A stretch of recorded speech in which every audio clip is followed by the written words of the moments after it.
I want to first start off by saying that I am in no way a psychologist, and I know very little about human psychology. This is purely a video of my own observation of the human condition. So if you look on social media right now, you will see, especially right now in the middle of the C word, you will see so much radicalization both on the left and the right. Get the vaccine, don't get the vaccine. You're going to die if you get the vaccine. You're going to not die if you're going to get the vaccine. Not just talking about the C word, but talking about fitness. You should be fasting for weight loss. Meat is going to kill you. Fats are going to clog your arteries. Even some vegetables are carcinogenous. So you get on social media and you see people setting up camp in all these different areas of very radical opinions, and you're only friends with the people who agree with your ideas.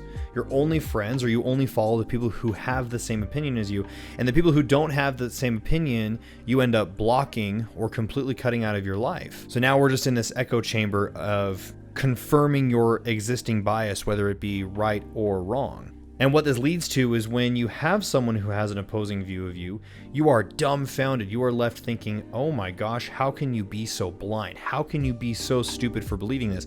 Obviously, I'm correct because of my circle of influence. They all believe the exact same thing. How can you believe that? That's insane. We see this in religion as well. Look at Christians versus Muslims. Look at Christians versus atheists. Left versus right. Meat versus plant. Vax versus anti-vax. You see this everywhere. It's interesting to see this now because I used to be that same kind of person where I would set up camp in this specific theology or idea or frame of mind and think that that was the only way. This is the only correct way. And everyone else is an idiot. And it's especially apparent right now with Look Like You Lift growing at the rate that it is. Over on Instagram, we just passed over 8,000 followers. And the more content that we put out, we get more and more people who are saying, how can you be so wrong? You're an idiot. You don't know what you're talking about. And you can't help but just laugh at the people who are saying this. Like, I don't take offense of people saying that I'm wrong or uneducated or don't know what I'm talking about. I laugh at it because I just think to myself, I used to be in the exact same shoes as you are right now. And I hope that these people can someday wake up and realize maybe I'm not as smart as I think I am. So where am I going with this? So my wife and I were sitting down and we were talking about this concept of people who dabble a little bit in a philosophy or a method and think that they know everything and therefore everyone else is wrong.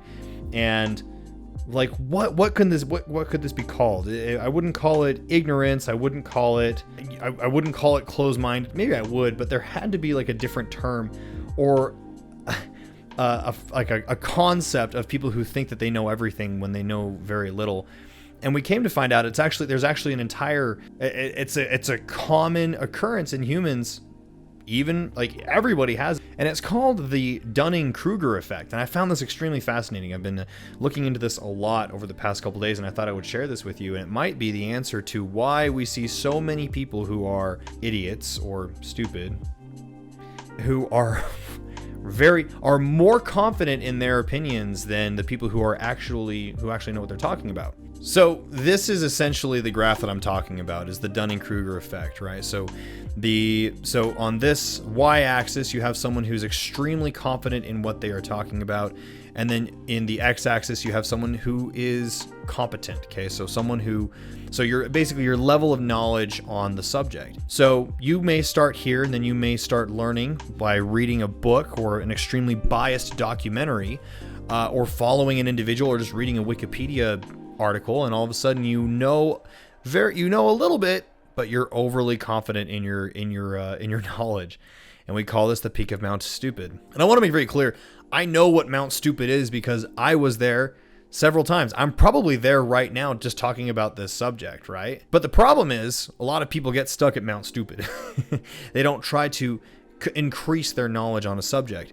Now, the second that you start increasing your knowledge on a subject, or you start learning more, or even widening your horizons, and maybe even stop learning from that same dogmatic individual and opening up your world and start questioning your ideas, you end up in the valley of despair, where you're increasing your knowledge, but your confidence in that subject is actually very, very low. You don't feel confident in talking about this subject at all. And then as you increase your knowledge and as you start to become more competent in that subject, you start to embark on this slope of enlightenment where you start to feel more confident in the subject that you're talking about. And then when you get over here to like the, here, I'll move myself over here. And then when you get to the point of guru, this is essentially where you are more confident than the person who knows very little. And this is what is known as like the plateau sustainability. I found this entire chart extremely fascinating because taking a step back and reviewing my own life, I've embarked on this entire journey. I'm nowhere near this part, right? I'm still like down here. But in several ideologies and several methods, I've gone through this entire chart. Number one, I think of like my political views. I used to be extremely right-wing. And again, like I had my cognitive bias of this is the only way. This is the only way, and everybody who is on the left, even remotely left-wing, is an idiot. They're clueless. They have no idea. They're brainless, right? And then as I start to question the ideologies of the right, I realized, wait a second, some of this is wrong. And then I just essentially just kept my mouth shut when it came to all political views at all. My mouth is still relatively shut. I don't really like talking about politics at this point. But I find myself a little bit gravitating toward the middle now, where I'm more libertarian. You know, I believe that both the right and the left are idiots. Like they don't really have much to bring to the table. I'm probably triggering a lot of people right now as we speak, but I tend to do that. Even in my own coaching career. So early on in my career, I discovered starting strength. Okay, we talk about starting strength a lot. I went to the seminars. I went to go get certified with starting strength. I got to meet Mark Rippetoe, the man himself. And I bought the t-shirt. I drank the Kool-Aid. What starting strength teaches, and you'll see this in the way that they portray their content, even the way that Mark Rippetoe talks right now, is anybody who is not following starting strength is an idiot. I mean, they constantly berate people who are in the exercise physiology world, the people who are at the collegiate levels of knowledge in this field, people who are constantly doing new studies and bringing new things to the tables. They like disregard them. It's interesting. And so again, at the time when I was super in depth with starting strength, I thought the same thing. Look, if you're not doing starting strength, you're not doing your fives, you're not using your hip drive in your squat, you're an idiot. In reality, I was the idiot. The problem is when I was talking this way, this peak of Mount Stupid was actually, I was up here for a very, very, very long time.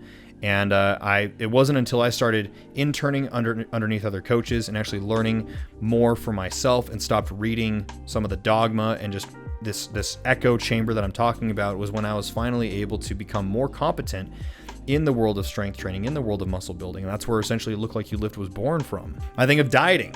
I thought I knew what I was talking about when it came to nutrition. And then I started reading specific books. Like I think of like Wheat Belly or the Obesity Code. Obesity Code is extremely controversial. And same thing, like you read these books and then you have this bias of I read one book and I think I know everything. And when you realize, and then you take a look at, and you take a step back and you're like, hang on a second.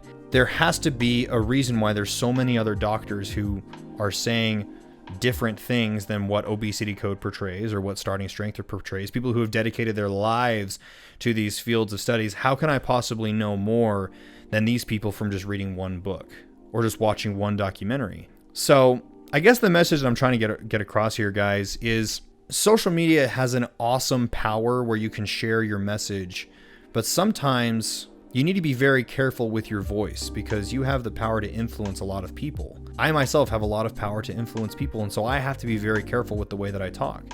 My language that I talk right now is extremely different than when I was coaching just even 3 or 4 years ago. I no longer talk in absolutes of this is the only way. This is the only way that you can get stronger. This is the only way that you can lose weight.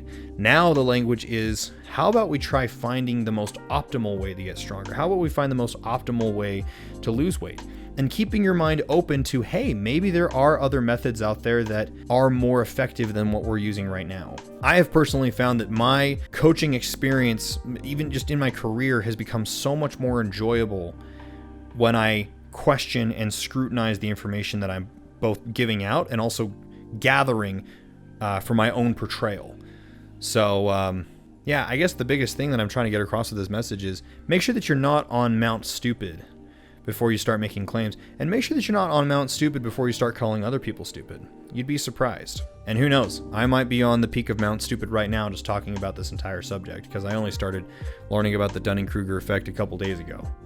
So, but at least accepting the fact that I don't know this, accepting the fact that I'm not a psychologist and I'm just talking from my own personal experience might be a little bit of saving grace for me, right? Anyway, so short message. This has just been something that's been on my mind. I thought I would share it with you guys. Christmas is coming up. Merry Christmas. Happy holidays. And we'll see you in the next one.